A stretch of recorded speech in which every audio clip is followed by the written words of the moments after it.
Goruwaiyerde sina fulaiya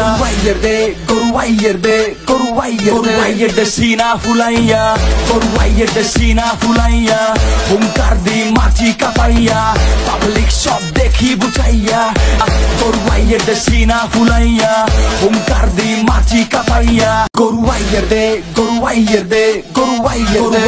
sina fulaiya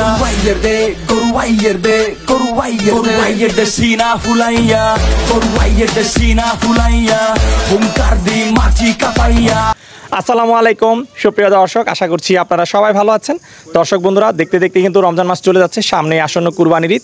আর প্রতিটা কুরবানিকে কেন্দ্র করে কিন্তু প্রান্তিক খামারে বড় বড় গরু লালন পালন করে থাকেন। আর ঈদ আসলে কিন্তু আপনারা উদ্গ্রীব হয়ে থাকেন সেই গরুগুলো দেখার জন্য। তো আজকে আমি চলে আসছি আপনাদেরকে খুব সুন্দর সুন্দর দুটি গরু দেখানোর জন্য সুদূর ফরিদপুরের চালদা থানার নটখলা মুন্সিবাড়িতে। এখানেরই শিহাব ভাই, যিনি আসন্ন 2024 কুরবানিকে কেন্দ্র করে খুব সুন্দর দুটি গরু লালন পালন করেছেন। তো একটি গরু দেখতে পাচ্ছেন আমার পিছনে, যেটির নাম উনি রেখেছেন ফরিদপুরের বাবু। তো বাবু গরুটি কিন্তু মাশাআল্লাহ এক কথা অসাধারণ, সুবিশাল হাইট এবং গরুটি দেখতেও খুব সুন্দর।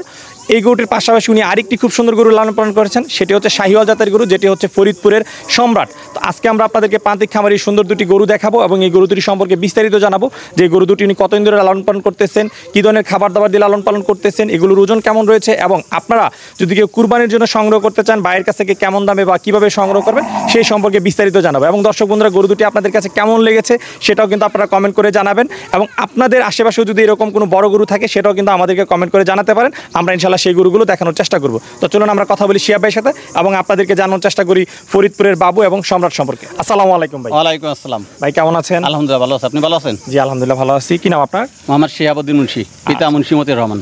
আচ্ছা, তো শিহাব ভাই দেখতে পাচ্ছি মাশাআল্লাহ খুব সুন্দর দুটি গরু লালন পালন করেছেন আসন্ন কুরবানিকে কেন্দ্র করে। জি। গরু দুটা কত বছর ধরে পালন করতেছেন? এটা 3 বছর আর লালটা 2 বছর। 2 বছর 20 মাস ওটা। আচ্ছা, এটা হচ্ছে 3 বছর আর এটা হচ্ছে 20 মাস। 20 মাস। আচ্ছা, এগুলো কি আপনার সংগ্রহ করা ছিল না নিজের গাভীর পেটে? দুইটাই গাভীর পেটে। আচ্ছা আচ্ছা, তো মাশাআল্লাহ দুইটার মধ্যে মানে এটা বড় গরু না? এটা বড় গরু। আচ্ছা, এটা কি জাতের গরু? এটা শাহিওয়াল, এই ফ্রিজিয়ান। আচ্ছা, এটা হচ্ছে ফ্রিজিয়ান গরু।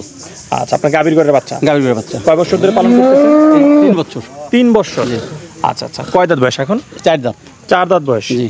আচ্ছা দর্শক, আমরা যদি আপনাদেরকে গরুটা দেখাই একটু, 4 দাঁতে কিন্তু এর হাইট কিন্তু চমৎকার একটা হাইট আসছে, এবং হাইটটা আমি কাছে যেতে পারবো? গরু কি শান্ত হবে না? একটু পারবেন। আচ্ছা, একটু হাইটটা যদি আমি দর্শক আপনাদেরকে দেখি, হাইট কিন্তু প্রায় আমার সমান সমান, এবং আমি যদি ওই পাশে যাই একটু দেখা যায় কিনা দর্শক আপনারা দেখুন তো। আমাকে কি ক্যামেরাতে দেখা যায়? আমার মাথা মনে হয় সামান্য দেখা যায়। আচ্ছা, হালকা একটু দেখা যায়, এই পাশ দিয়ে তো দেখাই যায় না। তো হাইটটা আপনাদেরকে দেখানোর চেষ্টা করলাম, আসলে ক্যামেরাতে কিন্তু এরকম বোঝা যায় না। চমৎকার হাইটের একটি গরু এবং অসাধারণ একটি গরু। আচ্ছা, গরুটার হাইট কতটুকু হতে পারে আপনার ধারণা? 68 ইঞ্চি। 68 ইঞ্চি। জি। আচ্ছা, আমি যেহেতু 5 ফুট 7, তার মানে 66-67 হবে কাছাকাছি। আচ্ছা, এই যে গরুটা 3 বছর ধরে পালন করতেছেন, কি ধরনের খাবার দাবার দিয়ে এই গরুটা পালন করতেছেন? আমার গরুর মেন খাদ্য হলো ঘাস। ঘাস ঘাস এবং ধানের কুড়া আর ময়দার ভুসি। আচ্ছা আচ্ছা, তাহলে একদম স্বাভাবিক খাবার পালন করতেছেন। আচ্ছা, কত কেজি দানাদার খাবার দিচ্ছেন এটাকে? সকাল বিকাল 8 কেজি। সকাল বিকাল 8 কেজি। জি। আচ্ছা, তাহলে তো খুব বেশি দানাদার আপনি দিচ্ছেন না? বেশি দানাদার দেই না। খরচ তাহলে আপনার সীমিতই হচ্ছে? সীমিত। আচ্ছা আচ্ছা, প্রতি মাসে কি রকম টাকা খরচ যাচ্ছে গরুগুলোর পিছনে? এটা 10 থেকে 12,000। 10 থেকে 12,000। জি। আর যে লালটা ওইটা? ওটা 8-9 হাজার। 8-9 হাজার। দুইটা গরুর পিছনে প্রতি মাসে 20-21 হাজার টাকা। আচ্ছা, খুব সুন্দর কথা বলেন, ভালো লাগলো। সীমিত খরচের মাধ্যমে গরু দুইটা পালন করতেছেন। আচ্ছা, গরুর কোনো নাম টাম আছে? আছে। আচ্ছা, কোনটার নাম কি? এটা হলো ফরিদপুর বাবু, লালটা ফরিদপুর সম্রাট। ফরিদপুরের বাবু, ফরিদপুরের সম্রাট। জি। আচ্ছা, নাম কে রাখছে? আমি নিজেই রাখছি। নিজেই রাখছেন? জি। আচ্ছা, এই যে বাবু এবং সম্রাট রাখার কারণটা কি? সম্রাট ওর চাই চলুন সব সম্রাটের মতন, খুব সেই অবস্থায়। আর এটা বাবুর মতো চলাফেরা খাওয়া ওঠা সব অবস্থায় এদেরকে বাবু রাখছি। আচ্ছা আচ্ছা, বাবু এবং সম্রাট। জি। আচ্ছা, দুইটার মধ্যে শান্তশিষ্ট কোনটা বেশি?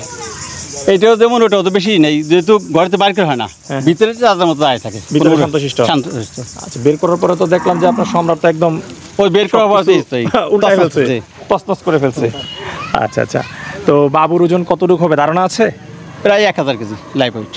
প্রায় 1000 কেজি লাইভ ওয়েট আপনার ধারণা? আচ্ছা দর্শক বন্ধুরা, উনি যে ওজনটা ধারণা দিচ্ছে সেটা কিন্তু খুব বেশি একটা খারাপ হবে না, কাছাকাছি হবে ইনশাল্লাহ। আচ্ছা, আর যেটা সম্রাট রয়েছে ওটার ওজন কেমন হবে? 600 KG plus minus. 600 KG plus minus. আচ্ছা, ওইটা কি আপনার বাচ্চা তো একদম না? 20 মাস বয়স? 20 মাস। তাহলে তো ওইটাও চমৎকার একটা গরু বলতে পারি, ভালো মানের একটা গরু। ইনশাআল্লাহ 20 মাসে অনেক ভালো গ্রোথ আসছে। জি। আচ্ছা আচ্ছা, তো দুইটা গরু বিক্রি করে দিবেন ঈদে? যদি আশা করতেছি, যদি হয় ইনশাল্লাহ করে ফেলবো। আচ্ছা আচ্ছা, আশা করতেছেন ভালো দাম পাইলে, ন্যায্য দাম পাইলে বিক্রি করে দিবেন। আচ্ছা, তো দাম কোনটার কত টাকা চাচ্ছেন? এটা 8 লাখ চা দাম। এটার দাম চাও 8 লাখ। আচ্ছা, আলোচনার সুযোগ রয়েছে। আলোচনার সুযোগ আছে। আচ্ছা, এটার নাম হচ্ছে বাবু। জি। বাবুর দাম 8 লাখ। 8 লাখ। আচ্ছা, আর সম্রাটের দাম কত চাচ্ছেন? 6 লাখ। সম্রাটের দাম 6 লাখ। জি। বাবু এবং সম্রাটের দাম দুইটার দাম একসাথে 14 লাখ। জি। আচ্ছা, যদি কোনো কারণে বাড়ি থেকে না হয় সেক্ষেত্রে কি হাটে নেওয়ার কোনো চিন্তা ভাবনা আছে? যেহেতু বাড়িতে হাটে নিতেই হবে, যেহেতু গরু তো বাড়িতে বিক্রি হতে হবে, নাহলে হাটে নিতে হবে। আচ্ছা, নিলে ঢাকার কোন হাটে নেওয়ার চিন্তা ভাবনা? এখন ভাই যখন আসছে যেই হাট ভালো মনে করি সেই হাটে নেবো। আচ্ছা, আর একটু জানতে চাই, এই যে গরু তো পালন করেন প্রায় মানে দীর্ঘদিন ধরে, জি। ইতিপূর্বে কিরকম বড় গরু পালন করেছেন? এবারই প্রথম? এইবারই প্রথম না? জি। আচ্ছা, কেমন লাগতেছে যেরকম আলহামদুলিল্লাহ গরু পালন করেছেন? আলহামদুলিল্লাহ। আমরা দেখতে পাচ্ছি এলাকার অনেক লোকজন আসছে গরু দেখতে। জি। এরকম কি প্রতিদিনই আসে গরু দেখতে? না, গরু ঘরে তো বেশি বাইর করি না, কে দেখতেও আসে না। আচ্ছা, কি মনে হয় আপনাদের ফরিদপুরে কি আসন্ন এটা সবচেয়ে বড় গরু হবে উচ্চতার দিক থেকে? বা ভাই থাকতে পারে, আমি বলতে পারি, আমি তো কারো ঘরে জানি, আমারটা আমার কাছে ভালো, অন্যের কারো থাকতে পারে। বড়, খুব সুন্দর একটা কথা বলছেন, খুব ভালো লাগলো। অনেকে কিন্তু দাবি করে যে আমার গরুটাই সেরা গরু, সবচেয়ে বড় গরু। জি। তো আপনি এই ধরনের কোনো কথা বলেন নাই। আচ্ছা, তো ভাইজান, গরুটা যদি কেউ সংগ্রহ করতে চায় কিভাবে সংগ্রহ করতে পারবে আপনার কাছ থেকে? আমার মোবাইল নম্বর আছে, মোবাইলে যোগাযোগ করে এসে দেখবে, দেখিয়া। হ্যাঁ, আমার মোবাইল নম্বর যোগাযোগ করিয়া দেখিয়া বাসায় দেখবে, দেখে তা পছন্দ হলে আলোচনার সাথে বিক্রি হবে। আচ্ছা, যোগাযোগের জন্য আপনার মোবাইল নাম্বার একটু বলে দেন। 01729 504997। আচ্ছা, এই নাম্বারে যোগাযোগ করলে গরু দুইটা সংগ্রহ করতে পারবে। জি। ঠিক আছে। আচ্ছা ভাই, দোয়া করি আপনার গরুদের জন্য বাড়ি থেকে বিক্রি হয়ে যায়, যেহেতু আপনি সুন্দর একটা দাম চেয়েছেন, সেই প্রত্যাশা হলো। ভালো থাকবেন। ইনশাল্লাহ, আপনিও ভালো থাকবেন।